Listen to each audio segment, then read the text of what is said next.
시청자 여러분 안녕하십니까. 2017년 대선 닭개비. 자, 대선 관련 토론 오늘도 배종찬 본부장님 모시고 하겠습니다. 네, 본부장님 요즘 안 바쁘십니까? 대목 아닙니까? 네, 이제 뭐 투표율이 점점 다가올수록 이 선거에 대한 관심도 높아지시고 또 그만큼 이 여론조사 추이가 어떻게 되는지 궁금해하시니까 바빠지는 말 그대로 대목입니다. 네. 먼저 투표율 한번. 네. 이번에 사전 투표가 대선에서는 처음 있고요. 네.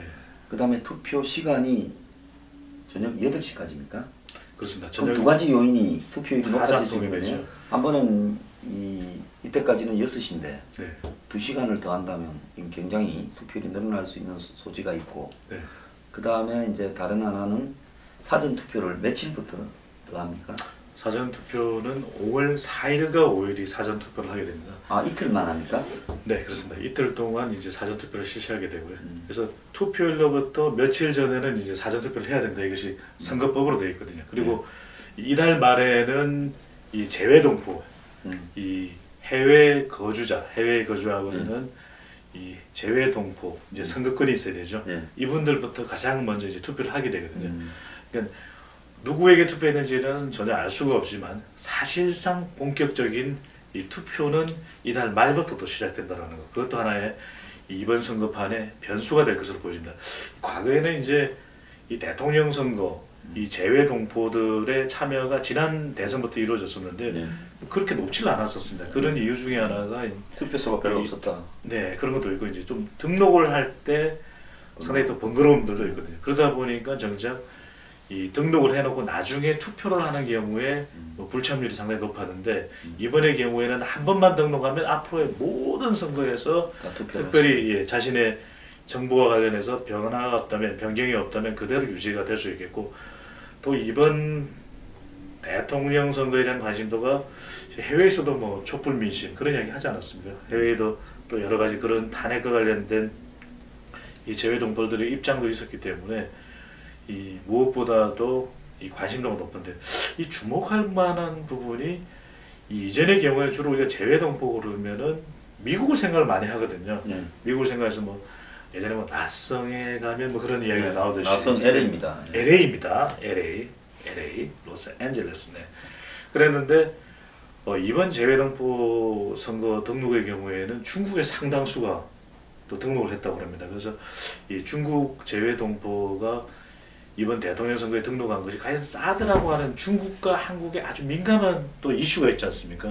그 부분에 어떤 영향을 줄지, 과연 그런 이슈가 누구에게 투표할지도 영향을 줄지 어떨지를 좀 지켜봐야겠습니다. 자, 재외동포 투표권과 관련해서는 재외동포면 그 나라, 예를 들어서 미국 시민권을 가지고 있는 사람이 투표를 할 수 있습니까? 미국 시민권을 가지고 있는 경우에는 투표를 하지는 못하는 걸로 그렇게 우리나라 알고 국민이 있거든요. 아니잖아요. 그렇죠. 네. 그러면 이제 이중국적이 뭐 허용된다고 보겠습니다만, 네. 영주권이거나, 우리는 지금 이중국적 부분을 원칙적으로는 허용을 안 하고 있지 않습니까? 네. 그러니까 미국에 살고 있는 한국 국적을 가지고 유학생들, 또 내지는 미국에 살고 있는 영주권을 가지고 있는 그린 카드라고 하죠. 네. 중국 같은 경우에는 그러면 어떻게 됩니까? 중국도 그렇습니다. 조선족 분들은 중국 국적을 가진 분이지 않습니까? 네. 그런데 이제 우리 한국에 들어와서 또 우리 한국의 국적을 또 회복하는 경우도 있었거든요. 많이 있었죠. 네. 그런 분들 중에서 그런 분들 중에서도 가능할 수가 있겠고요. 또. 지난번에 촛불 시위에 뭐 중국 사람들이 많이 참여했다 그러더만, 이번에는 중국 정부에서 또 한국 대선에 대거 참여시키려나?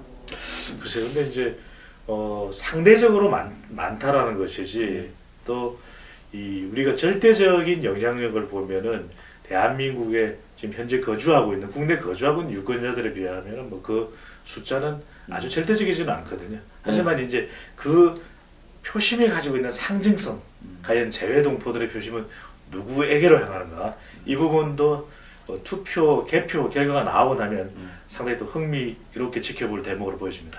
우리 뉴스 브리핑은 보면 이거 해외에서 많이 보시는 분이요, 미국에서 많이 보고, 그 다음에 일본, 캐나다, 호주 이런 순으로 많이 보더라고요. 그렇습니다. 네. 뭐 보는 국적이 보면 뭐 지금 잡히는 것만 한 25개국 정도 되더라고요. 이제 세계 25개국 정도에 나간다라는 것은 사실상 이게 월드 채널이거든요. 네, 그런 점 때문에 이 좋은 정보, 또 정확한 정보, 또 누구에게 투표해야 될지에 대한 이 지혜를 줄 수 있는 그런 방송에 대해서 노력해야 되겠습니다. 자, 그런데 이번에 투표율이 네. 올라갈 거라 보십니까? 어떻게 보십니까? 지난 2012년에 대선 투표율이 상당히 뜨거웠다. 그래서 75.8%였거든요. 그 직전 대통령 선거는 이명박 후보가 압도적으로 앞서는 바람에 투표율이 63%에 그쳤습니다만 이번 대통령 선거도 그 어느 때보다도 이 흥미진진 또는 초경합 승부다 이런 이야기를 하고 있습니다. 물론 저는 이제 바람잡는 분들이 하시는 이야기고 이제 저같이 네. 이 보수 이런 부분에 좀 이렇게 투표를 안 하시겠다는 분도 있으시다고 하시더라고요. 이번 선거는 뭐 텄다, 네네. 찍을 사람 없다 네. 이렇게 돼가 거의 상황이 나오고 있죠. 텄다, 틀렸다라는 의미입니다. 네. 그래서 기대할 게 없다. 네. 의혹 상실로 지금 빠지던 사람들이 많기 때문에 그렇습니다. 네. 지금 보수가 2007년 대선에서 당시 정동영 씨가 후보가 되었던 당시 뭡니까 뭐 통합민주신당 그렇습니다. 후보 정동영과 네. 지금 뭐 이 보수의 후보 그러니까 홍준표는 정동영이고 그 다음에 저기 누구야 저기 홍준표, 그 유승민이는 유승민, 네. 당시 문국현이고 문국현. 지금 네. 이런 꼴이고 네. 오히려 이제 그 당시에 네. 이명박과 이해창으로 네. 또 분열됐던 것처럼 그것은 안철수와 문재인이다. 네. 지금 그런 양상으로 갖고 가는 거 아니냐. 그때는 또 권영길도 나왔고 네. 이번에는 심상정이 나왔고 네. 그때도 다자대결 지금도 다자대결이거든요. 그렇습니다. 그때도 보면 당시 여권이었던 네. 이 정동영 후보가 이길 가능성이 거의 없다라고 치부되는 선거였거든요. 그렇습니다. 그래서 정동영 후보 득표율이 네. 얼마인 줄 알아요? 그때 한 26%. 26.1% 네. 얻었습니다. 네. 근데 지금 그때보다도 더 망가져 버렸어요. 네. 그렇다 그러면 제 생각에는 투표율이 70%가 되겠냐라는 것이 네. 제 생각이기도 합니다. 네.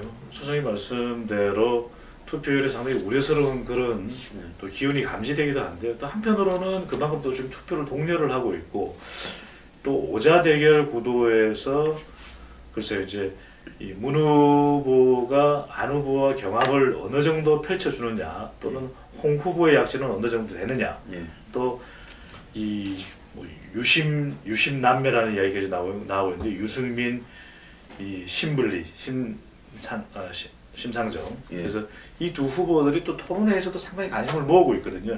그래서 이 적은 득표 또는 얼마나 득표하느냐가 중요한 것이 아닌 선거다라는 이야기까지도 후보들 스스로 강조하고 있기 때문에 그래서 연유라고 하는 점, 그 다음에 이 보수 표심이 상당히 사그라들었다라고 하는 부분들은 이제 악재인데 그럼에도 불구하고 사전 투표가 있고 또 이게 보궐선거인 만큼 역대 다른 선거에서는 보지 못했던 공휴일임에도 불구하고 임시 공휴일이죠.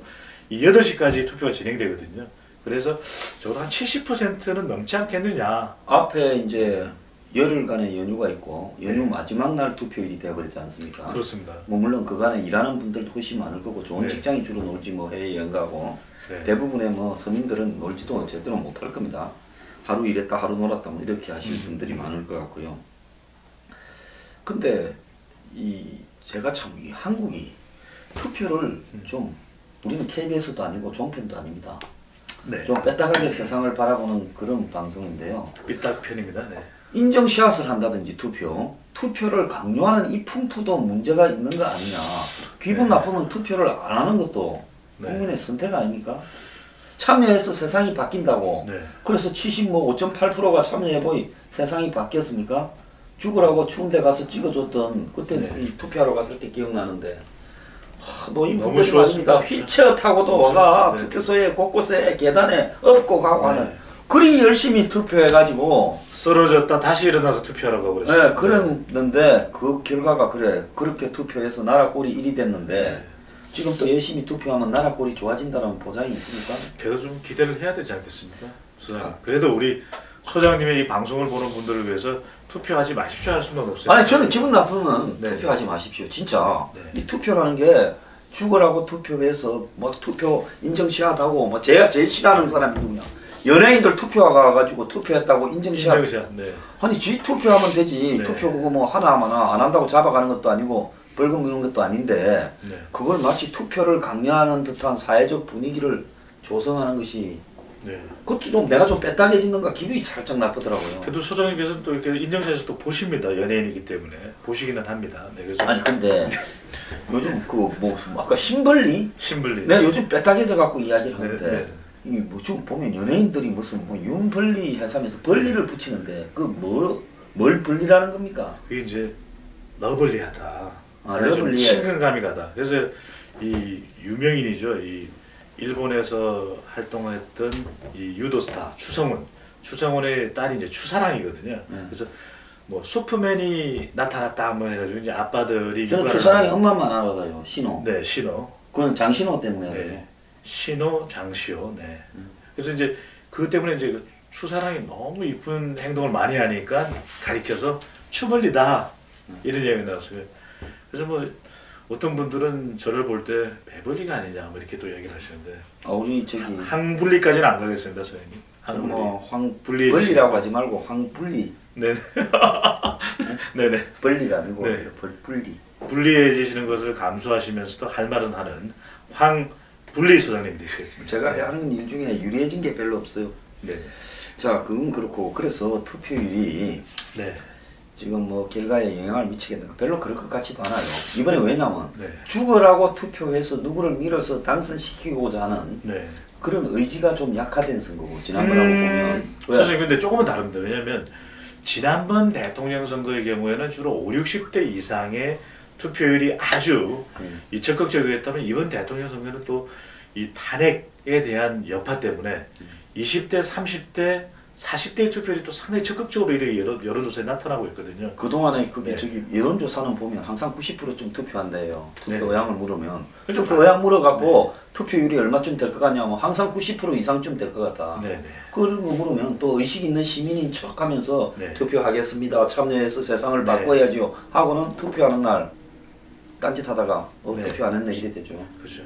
그래서 늦잠 자다가 당신의 한 표가 세상을 바꿉니다. 뭐 이런 이야기도 하시고 그죠. 아 제가 그날 지금 심사 갖고 오였나 왜 비가 막 직살나게 와버리라든지 태풍이 와버리라 네. 이런 제 마음도 좀 이해를 하세요. 선생님 근데 내가 요즘 이 마음이 아니니까. 소장님이 그렇게 마음을 먹으실수록 그날은 쨍쨍 네. 화창한 장미 대선 될 것 같습니다. 제가 이 박채 커플한테 상처를 많이 입어가지고 아주 그쪽이 근데 그래서 이번엔 대통령을 잘 뽑아야 돼요. 아, 또 이번에 뉴스 브리핑이 또 좋은 역할을 해야 되는 거죠. 이번에 우리 보니까 25개국에서 지켜보고 계시니까요. 네. 어리버리한 후보 둘에다가 네. 그 다음에 무슨 뭐 무딘 칼 둘에다가 아무 때나 들고 받는 분 한 분에다가 뭐 불린가 별 시원찮은 사람들밖에 없어서 저분들 중에 하나 된다고 나라가 크게 바뀔 건 안 같은데요. 네. 뭐 그렇다 하고 제가 투표하지 마라 또 선동했다 하면 제가 욕을 먹으니까 하기 싫은 분은 하지 마시고 하고 싶은 분만 하십시오. 근데 그래도 투표를 해야죠. 또 이래가지고 저를 구해주시네. 근데 지금 네. 이 양상이 네. 제가 우리끼리도 뭐 그렇게 이야기를 했던 것 같은데 지난주가 고비일 거다. 사실은 제 개인적으로는 지지난주 주말이 고비였다고 생각을 합니다. 이 시간을 통해서 또 송곳 같은 분석을 해드렸었죠. 예. 네.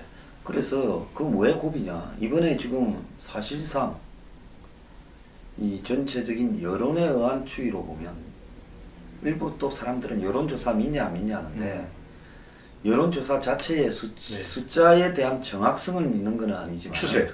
그 여론조사가 반영하는 추세.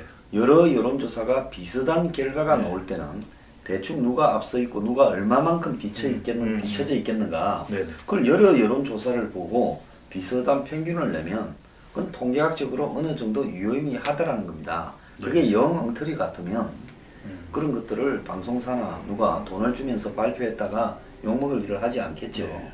그렇게 말해야 또 장사가 좀 되실 거예요. 소장님 오늘 부로 이제 황벌리가 됩니다. 황벌리, 러벌리. 네. 아, 분리해서 벌리고 네. 바뀌었구나. 소장님 말씀하신 대로 지금 가장 궁금하신 부분들은 아마 판세실 것 같아요. 근데 이제 3단계 정도로 나눠 보면은 소장님 말씀하신 그 추세를 분석해 보면 각 당의 후보가 결정되고 난 직후에는 정말 지지율이 급상승했던 것이 안철수 후보였거든요. 껑충 뛰어오르지 않아서 껑충 하고 지지율이 올라가면서 예, 10에서 바로 30으로 갑니다. 네네 이 문 후보와 대세론을 이어가고 있었던 문 후보에게 어떤 치명적인 이 경쟁자로서 등장을 했었는데 근데 이제 후보 등록을 하는 시점에 1차 TV 토론이 아마도 중요한 모멘텀이 됐던 걸로 보여집니다. 지난 13일입니다. 13일 있었던 TV 토론에서 이 반문재인 정서 그리고 보수 표심이 옮겨와서 지지율이 급상승했던 안 후보가 좀 사실 그때 경쟁력을 보여줄 필요가 있었거든요. 그것이 한 단계를 더 뛰어오를 수 있는 그런 보약의 기회였는데 사실 뭐 토론회에서 그다지 아주 이 성공적이었던 것은 못했던 거로 그렇게 이제 사후적으로 분석이 됩니다. 그러다 보니까 후보 등록 이제 시점 후보 등록을 하고 나면 이제 사실 조직력이거든요. 이 조직력이 전국적으로 방송, SNS 가릴 것 없이 이제 곳곳에 이제 스며들고 있는 이 상황에서 19일 날 또 2차 토론회가 있었던 거 아니겠습니까? 그러다 보니까 지금 우리가 지난 시간에 분석을 해야 됐던 대로 조정기를 거치고 있다라고 했는데 그 조정기를 거친 이 안 후보의 지지율 이 주춤 하락한 것으로 나타났습니다. 반면에 이제 문 후보의 지지층은 꽁꽁꽁꽁꽁꽁꽁 이렇게 결집을 한 것으로 나타났고요. 지난주 제가 볼 땐 수요일이 고비였던 것 같아요. 네. 안 후보 지지율에. 그러니까 지난주 초반 월하까지는 올라갔고 네. 지난주에 1일 그 지지율로 보면 네. 수요일 정도부터 안 후보의 지지가 네. 이렇게 조금씩 내려가지 않았냐. 그 수요일이 중요하다니까요. 수요일엔 빨간 장미를 이 장미 대선이기 때문에 수요일에 탁 빨간 장미를 땡겨 왔어야 되는데 빨간 장미가 바로 보수 표심 아니겠습니까? 근데 그때 그 보수 표심을 못 당겼던 걸로 보여집니다. 나는 수요일에 빨간 장미를 하길래 과거에 70년대 때 누굽니까? 그 노래입니다. 네. 정윤이가 나오는 무슨 네. 좀 약간 애로 방아를 이야기하나 생각을. 그러니까 소장님 자꾸 그런 생각하시면 큰일 나십니다. 아니 요즘 저기 황분리가 됩니다. 그럼 분리가 아니라. 네. 홍준표 대지 발전제. 나 오늘 아유 정말. 트윗에서 네. 갑자기 트윗에 인기 유행어가 대지 발전제를 이렇게 흉악한 글이 트윗에 어떻게 나오나 하고 보니까 어디로부터인가. 네. 또 홍준표 연관 검색어요. 그래서 또 이게 뭔 말인가 해서 보니까 네이버 검색어에도 홍준표 대지 발전제요. 그냥 발전제도 아니고 왜 대지 발전제냐 했더만은 옛날에 대학교 다닐 때 네. 하숙집에서 네. 이 친구가 한 명이 좋아하는 여대생을 어디에 뭐 MT 뭐 이런 데 따라가서 어떻게 좀 당시 용어로 하면 잡아뜨리려는데 그게 필요해서 그 여대생한테 미기려고 해서 주변에 사람들이 구해왔다. 그런데 자기가 거기에 있던 공동 이 뭡니까 저 주범도 아니고 종범 종범 중에 공동 종범인데 재밌게 하려고 네. 자기가 거기 원래 가담은 안 했는데 있었던 것처럼 했는데 검사 시절에 이게 참 잘못된 일이라고 후회했다 이러는데 참 이 에피소드 속에 그렇습니다. 우리 홍준표 후보의 평소에 가지고 있는 이 좀 허술함 예? 또 그걸 75년이면 지금부터 12년 전에 네. 그래도 당의 중진일 때 그걸 또 글로 써서 자기 자서전에 네. 올렸다가 네. 그게 또 지금 나와서 이러는데 두 가지입니다, 선생님. 그래서 어떤 내용이든 간에 어떤 시기에는 굉장히 예민할 수가 있거든요. 만약에 대통령 후보로서 검증받는 자리가 아니었다면 글쎄 그 어떤 정도의 심각성으로 보느냐에 달려 있겠지만 사실 이게 바람직하지는 전혀 않은 것이고 이런 해서는 안 될 일이죠. 해서는 안 될 일이죠. 네네. 그런데 이제 옛날에 근데 또 하나는 그 기록을 누가 남긴 것도 아니고 본인 스스로 자서전에 남겼다라는 것이거든요. 그래서 항상 모든 분들은 25개국에 계시는 우리 애청자분들이 명심하셔야 될 것이 항상 앞도 조심, 뒤도 조심, 옆도 조심 하셔야 될 것 같습니다. 근데 옛날에 이런 분이 한 분 더 계세요. 돌아가신 고노무현 전 대통령께서 뭐 마누라 나 좀 살려줘인가 하는 그런 제목을 가진 자서전에 그건 또 국회의원 한참 부산에서 출마할 때 쓴 책이에요. 2000년도네요. 네. 네. 네. 거기에 이제 뭐라 썼는가 하면 자기가 집에 가서 뭐 이 부부싸움을 하거나 네. 반찬이 뭐 좀 안 좋거나 뭐 이랬던 걸로 기억하는데 상을 걷어차가지고 네. 네? 또 패기도 했다. 음. 그런 내용을 또 아이고. 자서전에 기재를 네. 했어요. 있을 수가 없는 일입니다. 있을 네. 수가 없는 일이고. 그랬는데 네. 아이, 요즘 뭐 홍준표가 설거지는 설거지. 여자가 하는 거지. 네. 근데 그거 말이에요. 고향이 어디세요? 저하고 뭐 비스무리한데 아이가. 고향은 비밀로 하겠습니다. 25개국에 계신 분들이 또 궁금해하실 수도 있으니까 뭐 비밀로. 부산하고 마산 사이겠는데 뭐 딱 견적 보니까. 있잖아요, 비밀이에요. 근데 저는 거기 부산이고 네. 뭐 본적은 사천이고 이렇습니다. 네. 그래서 저하고 뭐 바로 옆인데 네. 우리 살던 동네는 좀 이 원시에 가까워서 네. 그 가부장이었지 않습니까? 아버지나 할배나 아재들은. 그렇죠. 예? 그래서 남자가 뭐 이렇게 뭐 명절이나 이럴 때 뭐 이렇게 설거지 한다 이러면 잘못된 거죠. 어디 말이야 설거지해 앉아 이렇게 하고 했잖아요. 예전에 뭐 상도 따로 했지 않습니까? 그래서 상도 따로 상으로 해서 아버지 남자 뭐 할아버지 아버지는 드시고 또 엄마는 또 부엌 칸에서 이렇게 드시고 그거 사실 아니 그 네 남자들이 생선 뜯어먹고 맞습니다. 조금에 남은 거 물리면 예, 이제 세상은 완전히 바뀌었습니다. 요즘에는 완전히 바뀌었으니까요. 혹시 최근 10년간 한국을 와보시지 않으신 분들 보실 경우에 지금의 한국은 완전히 변했다는 거. 남자분들은 대체로 이제 집에 들어가면서 바로 무릎을 꿇고 바로 설거지에 들어간다는 거. 네. 무릎 꿇고 설거지를 합니까? 요즘은 한국이 네. 자식 싱크대가 이게 무릎을 꿇고 일단 다녀왔습니다라고 인사를 드리는 아, 거죠. 정중하게. 네, 정중하게 인사를 그 드리는 표정이 안 좋으면 네네. 너 임마 밖에서 안 좋은 일 있어 이럽니까? 큰일 마누라님께서 네네. 그럴 때는 반갑다고 웃으면서 해야 됩니까? 미리 이제 그 심기 의전을 해서 밖에서 김밥이라도 먹고 들어가서 밥을 굽는 일은 없도록 예. 해야 될 것 같습니다. 우리 홍준표 후보는 레드 준표라고 다들 부르더만요. 네. 빨간색 예? 네. 단- 온통 빨간색입니다. 단 컬러에 본인도 네. 또 홍이고 상징 색깔이니까. 원래 저거는 넥타이는 빨간색만 네. 지금 십몇 년째 하고 있지 음. 않습니까? 몇십 년째 하는지 모르겠어요. 그런데 팬티도 빨간 거 입는가 누가 의심도 하더라고요. 네. 여튼 레드 이펙트든지 어떻든지 지금 또 지지율이 올랐습니다. 아 그러니까 붉어난 네. 거네. 보수 결집을 붉어난 하면서 거. 네. 근데 저분이 처음에 토론회에서는 세탁기를 이야기하다가 네. 엊그제 19일 날 토론회에서는 설거지를 이야기하다가 네. 이제 뭐가 나왔습니까? 스트롱맨도 있었죠. 근데 그건 스트롱맨은 이제 스트롱맨을 했다가 처럼 또- 보일라다가 나일론맨 어쩌고 했는데 네. 그런데 옛날에 노무현 후보가 막 부인을 팼다 깠다 상을 엎었다 이랬는데도 그 완전 서부 경남이거든요. 그분이 그렇죠. 진보라고 지금, 했지만 우리 모두 세상에는 이면이 있습니다. 가장 진보적인 인사도 과거 그 시대는 상을 끄덕 차버리기도 했고 마누라를 패닦기도 했고. 과거는 그랬다는 거죠. 과거는. 네. 지금은 완전히 다릅니다. 네. 근데 우리 홍 후보는 뭐 이 생물학적 연령은 네. 문재인 후보보다 2살 어리다 해서 저도 깜짝 놀랐는데 어쨌든 홍 후보를 바라볼 때 우리가 바라보는 그 컬러는 음. 서부 경남 출신의 마초맨, 음. 예? 라스트 가부장 음. 뭐 이런 거 아닙니까?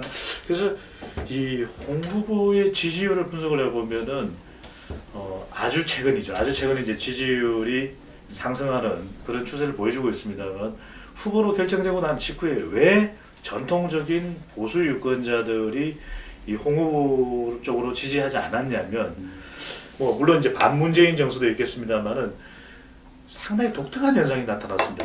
영남 보수 유권자들은 홍 후보 쪽으로 모여드는 결집하는 모습을 볼 수가 있었는데 이 비호감이 또 상당히 높았던 후보였지 않겠습니까? 그런 만큼 수도권, 이 충청권까지 포함하는 범수도권 보수 표심이 홍 후보 쪽으로 가지 않았던 것이거든요. 그러니까 이 수도권 보수, 그러니까 서울, 인천, 경기, 뭐 충청 또 이런 쪽에 있는 계시는 그런 보수 유권자들은 뭔가 좀 경쟁력이 있는 좀 이 상당히 강력한 돌직구를 날리는 보수 후보의 이미지가 아닌 후보를 좀 원했지 않겠나. 그래서 이들이 지지했었던 후보들이 보면 스타일들이 반기문 전 유엔 사무총장, 황교안 현재 이 권한대 약간 좀 이 외교적인 스타일이라고 할까요? 외교관 스타일이라고 할까요? 또 아니면 좀 상당히 좀 뺀질뺀질한 사람을 좋아하는.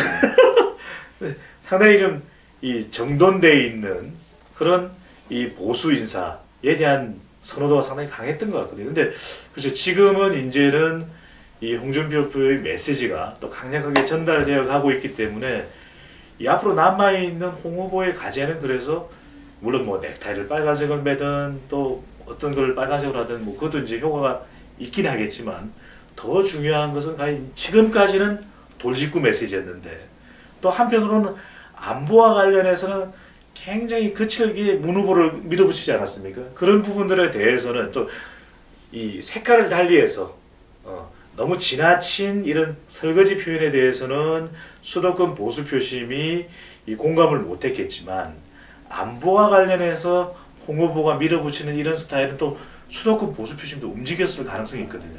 그렇기 때문에 이런 차별화된 이 보수 민심 또 보수 표심이 앞으로 남아있는 토론회에서 어떻게 할지, 어떻게 홍 후보의 스타일이 변해 갈는지 그런 것을 좀 지켜보는 것도 이 관전 포인트가 될 것 같습니다.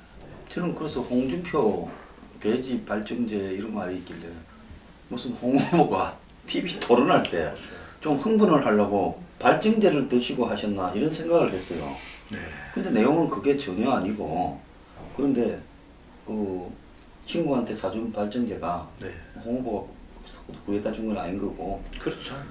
그게 여성용 발전제가 아닌 남성용 발전제를 해서 별 효과가 없었다 이러는데, 그러니까 이게 근데 솔직히 네. 뭐 저 돼지 발전제 이야기 참 엄청 많이 들은 남자들한테 네. 있는 좀 저열한 로망이잖아요. 저열한 것 같습니다. 저열하죠. 이 매력으로 또 분리분리한 이 매력으로 또 다가가야지 우리 소장님처럼, 그렇죠 소장님? 네? 소장님처럼 이렇게 사랑으로 또 사람, 네 알겠습니다. 사람 저야 뭐 저기 네. 좀 시원찮은 남자입니까? 아유 무슨 말씀을? 근데 홍 후보 돼지 발전제가 네. 올라갈 요인이라 봅니까? 내려갈 요인이라 봅니까? 저는 이미 홍 후보에 대해서 비호감을 보이고 있는, 비호감을 가지고 있는 유권자들은 홍 후보를 지지하지 않고 있기 때문에 이것이 상당히 이제 뭐 시끌벅적한 이슈일 수는 있는데 지지율에 아주 큰 영향을 주는 그런 결정적인 요인으로는 보이지 않고요. 홍 후보가 묘한 재주가 있어요. 세탁기, 설거지, 무슨 네. 뭐 라이롱맨, 스트롱맨 하면서 네.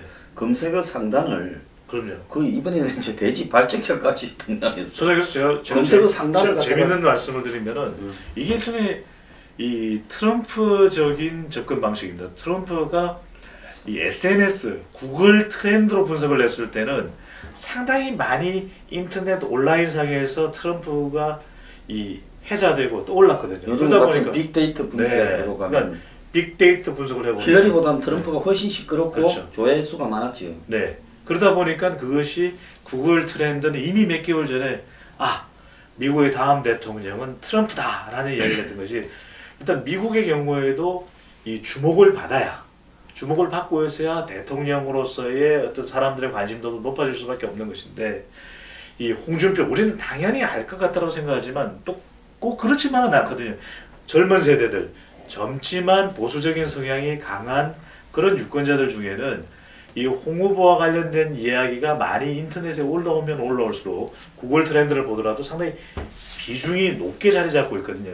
그러면서 지지율이 또 올라갈 수 있는, 왜 사람들은 이 대통령 후보를 선택하는 그런 시각이 뭐 다양하지 않습니까, 소장님? 예, 그렇죠. 그러다 보면 그 사람들한테는 이렇게 많은 정보가 이야기되고 어떤 스토리이든 간에 그것이 아주 뭐 긍정적일 수도 있고 또는 뭐 대지 발전적일 수도 있지만 그것을 통해서 관심을 모은다는 것 자체는 일단 선거 전략상, 저는 이제 옳고 그름의 문제가 아니고 선거 전략상 상당히 효과를 보고 있다. 저는 사람들이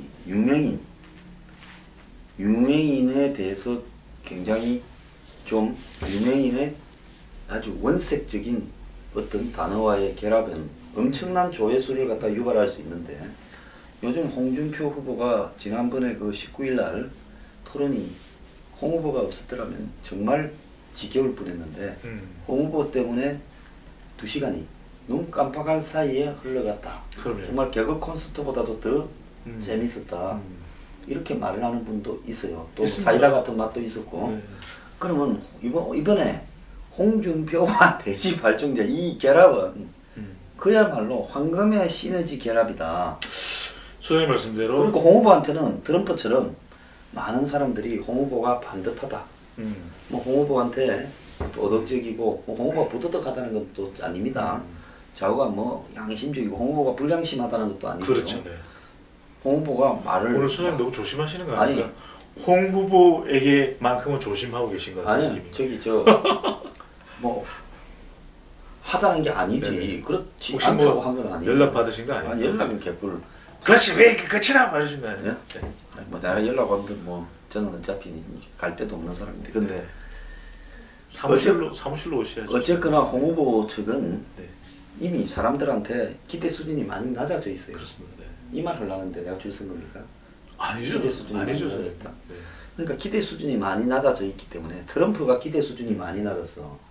만약에 트럼프가 아닌 미국의 어떤 대통령 후보가 트럼프한테 나왔던 그 버스 안에서의 음담패설 했다면 그 후보가 견딜 수 못 있었겠습니까? 견디죠. 집에 갔지요. 네. 버스 내리자마자 집에 갔지. 네. 근데 홍 후보는 기대 수준이 많이 낮아져 있어서 대지 발전제 이러면 이 또 뭐냐고 거의 다 볼 겁니다. 아마. 보는데 또 읽어보면 이게 또 뭐 뭔 이야기인지. 소장님 말씀대로 트럼프의 경우에도 이 부시 가문의 또 가족의 일원인 누구와 이렇게 버스에서 막 음담 패설했지 않습니까? 근데 토론을 하면서 트럼프가 한 유명한 이야기예요. 나는 저스트 토크다.